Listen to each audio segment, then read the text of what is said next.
Comenzamos el bloque informativo en Extra News.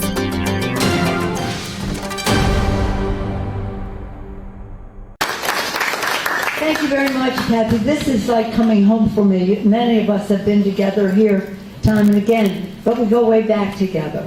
I love George very much. We miss him. But Kathy has carried on the legacy in such a very, very important way. Building community, honoring seniors, doing so much in George's name, but really for the people. So thank you for coming today so we can celebrate. Welcome.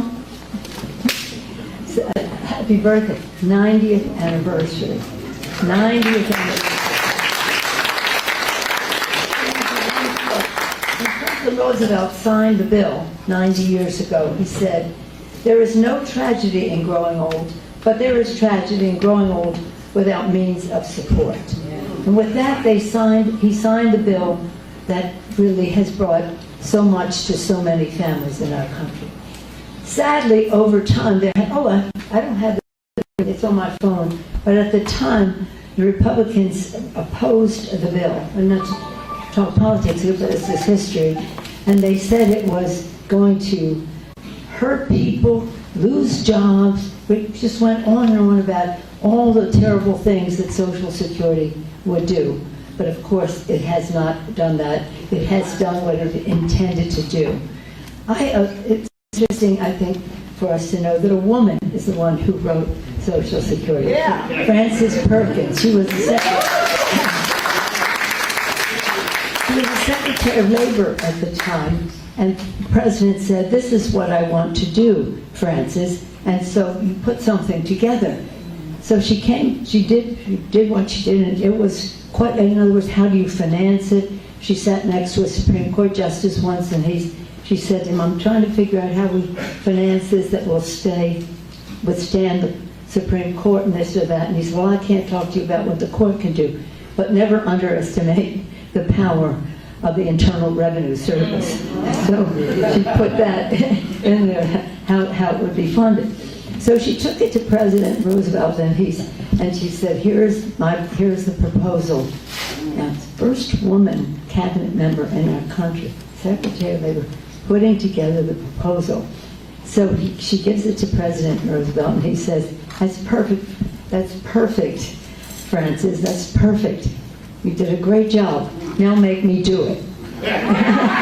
So she had to go out and build support in the country so that the Congress would vote for this and that he then could sign the bill. So she not only had the idea, created the initiative, she made him do it. So today is a day about Frances Perkins, the Secretary of Labor as well.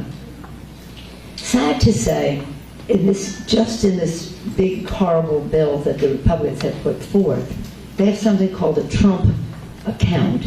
And the Secretary of the Treasury said the other day that he said, this is a backdoor way to privatize Social Security. There they go again. You were there for the fight that we had in 2005 against the Republican effort to privatize Social Security. We won that fight. I have great respect for President Bush. I think he's a patriotic American, but I disagreed on this. And he said, you keep telling people I want to privatize Social Security. I only want to partially privatize Social Security. And so, Mr. President, that's good enough for me. That's the case we will make against your initiative. And we then won the election, took control of the Congress, had control of the Congress. It was the first time we had won. This was 2006 now for the election, since 1992. But it was Social Security that brought us home in the House. And now, again, they're saying this is a backdoor way to we will not let them do that. This has been, thank you, my dear. But they have tried to weaken it, and the President's saying to them, made it strongly, some kind of a speech on the White House. The fact is they're firing people, they're cutting off phone service. We're getting terrible reports in our office about how that people have to wait 7 hours when they're calling in some cases, And so if you're affecting the technology, the telephoning, the personnel and the rest, closing offices and the rest, you are not strengthening Social Security. So we're not here to do anything but strengthen it ourselves, and to do so to celebrate what it has done. And over time, when President Roosevelt wanted to also add health care to it, but they couldn't get to that place then. And that was until President Lyndon Johnson signed, no, we celebrated that event, a week ago, when he signed the bill. And he went to Missouri, Independence, Missouri, to sign the bill with President Harry Truman, who had carried on the Roosevelt tradition and the Truman tradition of health care for seniors, and they were able to do it finally under President Lyndon Johnson. So thinking about the pillar of stability, pillar of health care, pillar so much respect for our seniors has been something that is a tradition for us, a pillar of stability, Social Security, a pillar of health care and financial security, Medicare and Medicaid, which is, of course, under threat now, and then the Affordable Care Act to strengthen all of that. But today, we go at the beginning, because the rest of it would not have happened without Social Security. So again, it's not just for seniors, as you know, it's for people with disabilities. And Kathy, thank you for sharing your beautiful story. We hear that again and again, how families lose their dad, and the family survives under Social Security. So it's been a great thing, a great initiative, and now it is a great day for us to celebrate it. And we're going to hear from some very special guests who are going to know. I'm introducing, let me just tell you who we have here. As I do so, I do want to read another quote from Franklin Roosevelt. He said this when he was signing it. He said, "We have tried to frame a law which will give some measure of protection to the average person and to their families against the loss of a job and against poverty-ridden old age." That was his statement, August 14, 1935. Now we have some very special guests, and it's my honor to introduce. Is Dennis with us? Dennis. Oh, Dennis. There. Hi, Dennis. Hi, Barry. I didn't see you. You just came in, right? I know Dennis from coming here time and time again. Dennis Billings is a disability advocate, and he is going to honor us with his remarks. Thank you, Dennis, for being with us. Thank you.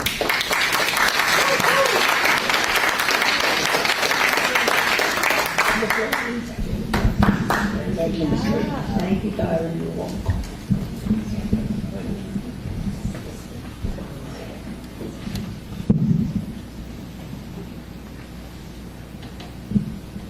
Thank you, everyone, for being here today.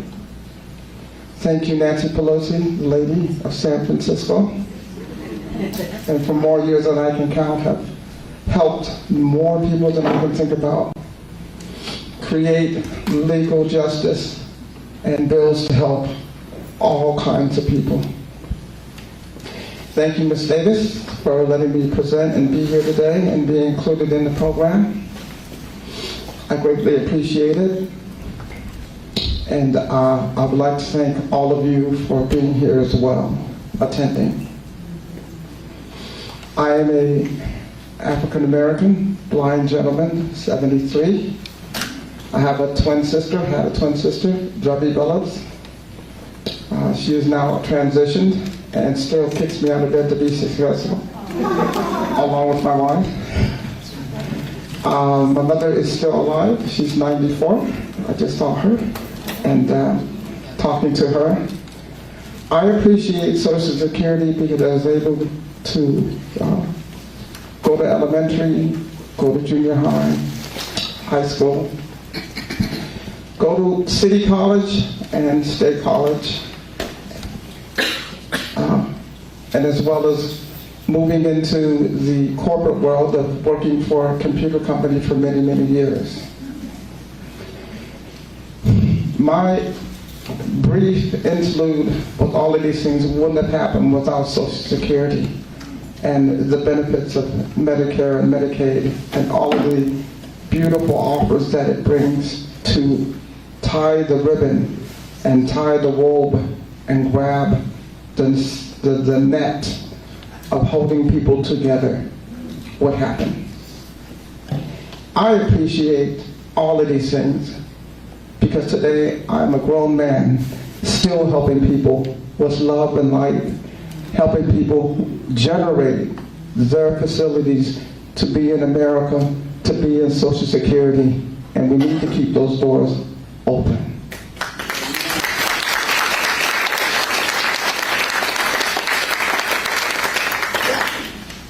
I would like to thank many people, lots of them, but the only thing I'm going to say is, you know who you are. Thanks.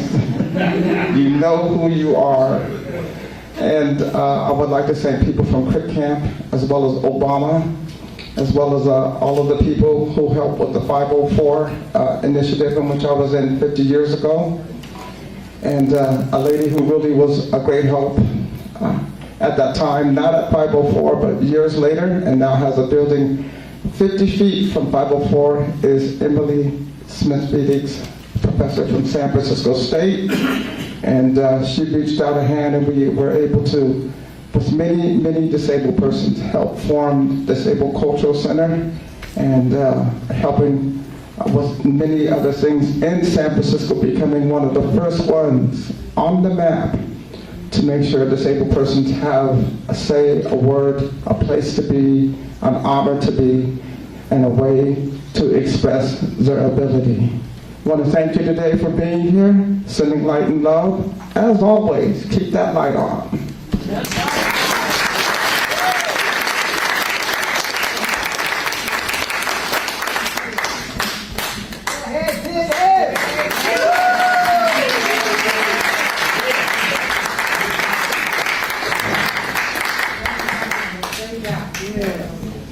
Thank you, Dennis. Thank you for a very kind introduction. My name is Emily Bigix, and I'm co-director of the new San Francisco Disability Cultural Center that Dennis spoke about.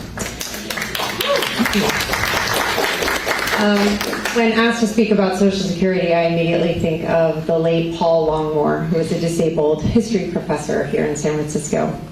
He was a polio survivor. He used a motorized chair, a breathing tube, and he lived on Social Security benefits his whole life. He published his first book after navigating quite a bit of hell throughout academia, where many people told him to maybe pursue something less ambitious.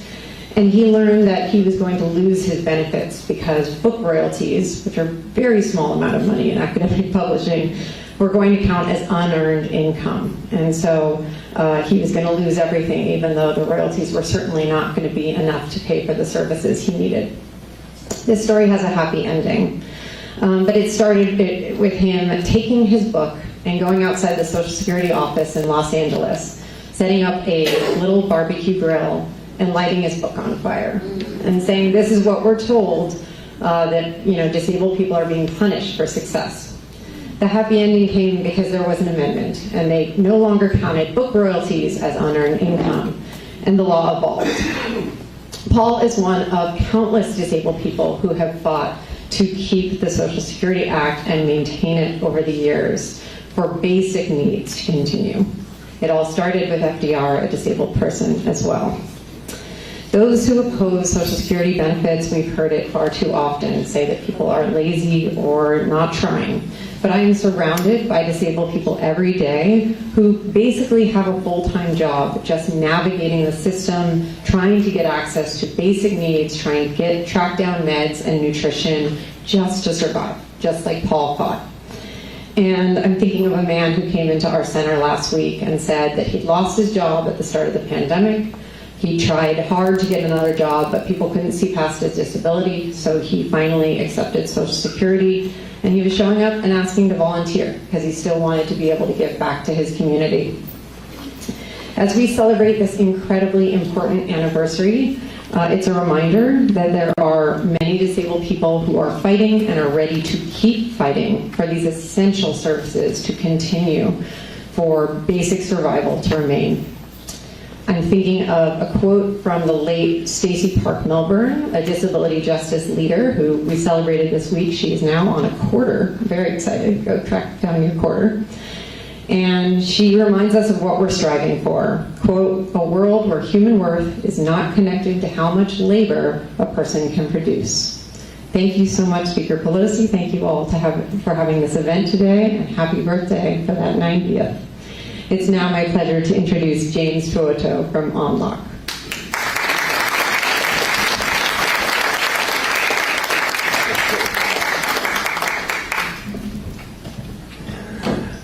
Hey everybody, good afternoon. I started working when I was 8 years old, and I worked all my life. And that wasn't much for school, but I always had a job. And I got sick, had a brain tumor. It makes you grow as an adult.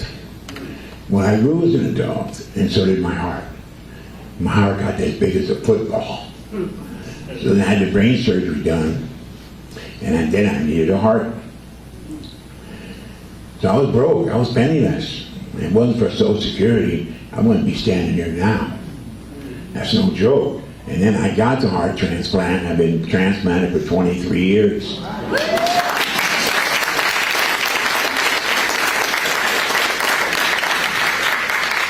And there's many stories like that, believe me. I'm not the only one. And I really appreciate Nancy Pelosi taking the time to come out and talk to us and see us. It's a big deal, believe me. It's a big deal. And I'm honored that I was asked to talk for everybody that's on disability Social Security. It's very important. Is anybody in here ever been on oxygen? Anybody raise your hand. Have you ever been on oxygen? Nobody? That's Social Security. Your oxygen is Social Security. Believe me, that's the best way I can say it. Thank you so much for letting me talk. God bless you.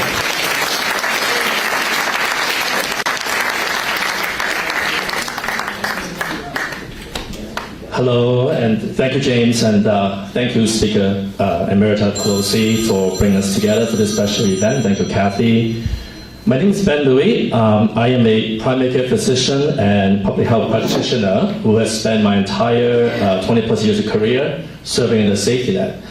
First in the community health center setting, and then the San Francisco Department of Public Health, and then currently I'm the Chief Medical Officer for ONLOC. ONLOC is a non-profit organization that has been serving seniors in San Francisco for 54 years. We created a program of all-inclusive care for the elderly, which provides all the Medicare and Medicaid services to our seniors. And PACE was developed in response to a need in the community for culturally sensitive services that also allows seniors to continue living independently for as long as possible. And Social Security is a critical lifeline that has allowed our seniors to remain independent for 90 years.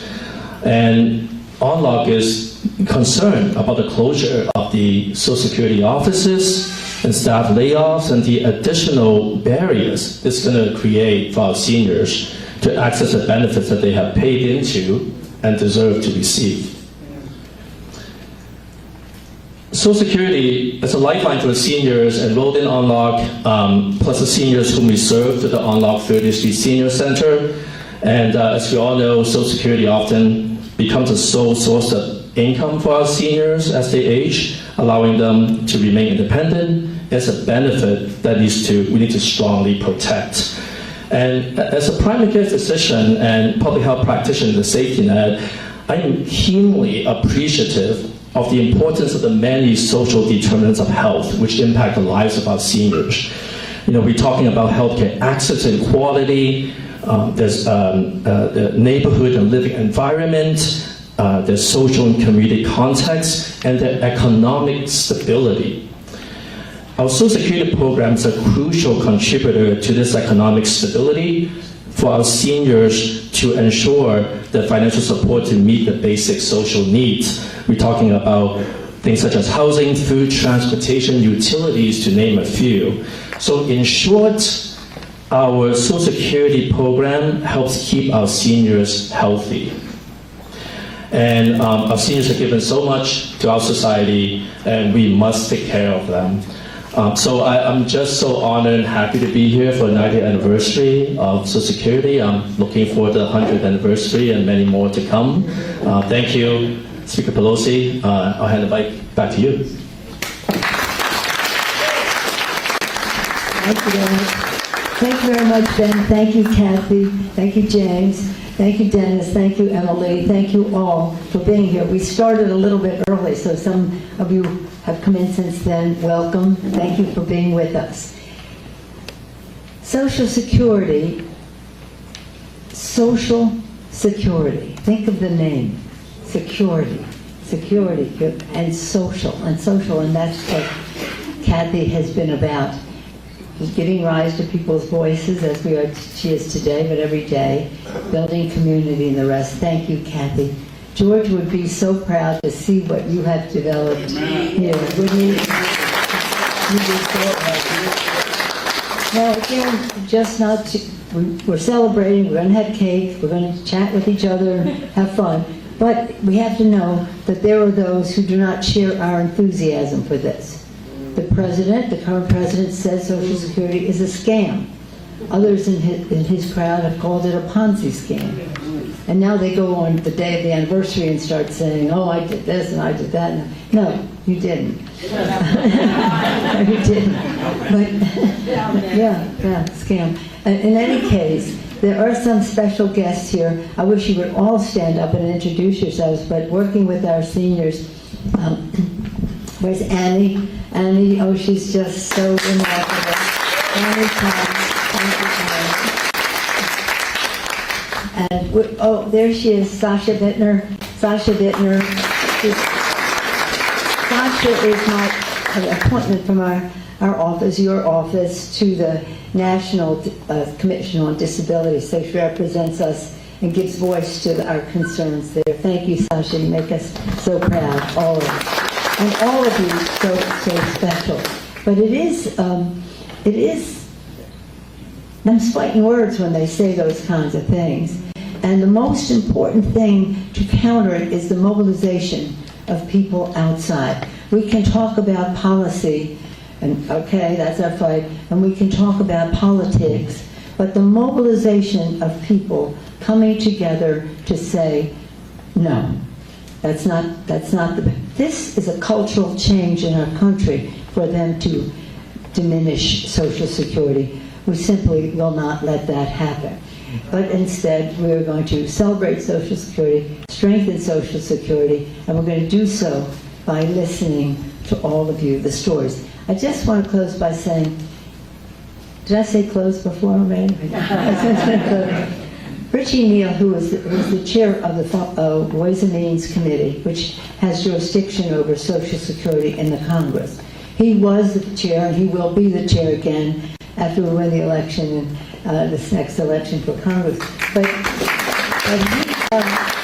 his story is very much like yours, and very much like Dennis's, about how his father died and his family lived off of Social Security. And so when he, the keeper of the flame in the Congress in terms of the Committee of Jurisdiction, tells that story, it's very compelling. But no more compelling than when you tell yours. No more than when you tell yours. Imagine the challenge of your mom with those little children. Which one were you? You were the middle. Well, whatever it is, whatever example she set, we've all benefited from it. Thank you very much. So shall we wheel in the cake so that we can... I'm hoping that it's a little bit chocolate underneath, but I'm not sure. I'm not sure. Are you all ready for this? Now, I suppose we should light a candle and we should sing. Does anybody have a good voice here? Who's going to lead us? All right, there we go.